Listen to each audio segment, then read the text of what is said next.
it to somebody why he is where he is. Because you think what you need is a drum of oil poured on you. They can pour 2 drums of oil on you.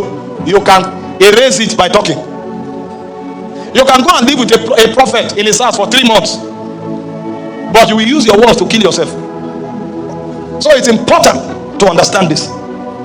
There are 6 things I want to talk about here, and they are the mysteries, biblical mysteries of spoken words. The first mystery of spoken words is that spoken words transfer and transmit spirits. If you want to find out how spirits travel, they don't travel in cars. Spirits don't travel with planes. Spirits travel when words are spoken. And so men must understand that every word they speak mobilizes spirits.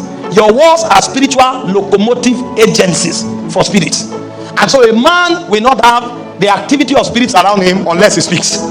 And so if you want to see the Spirit of God at work in your life, then you need to know how to talk the Spirit of God to work.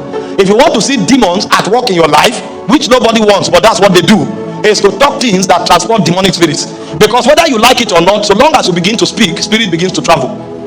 In Ezekiel chapter 2 verse 1 and 2, the prophet stood before the glory of God. He saw the brightness, he saw the excellency, he saw the splendor. In fact, he saw the cherubims.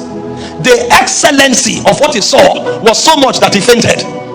But with all of the activities that were happening, the Spirit of God didn't move. So you can come under a very intense atmosphere, the Spirit will not move. You can see the glory of God and faint under the power, the Spirit didn't move.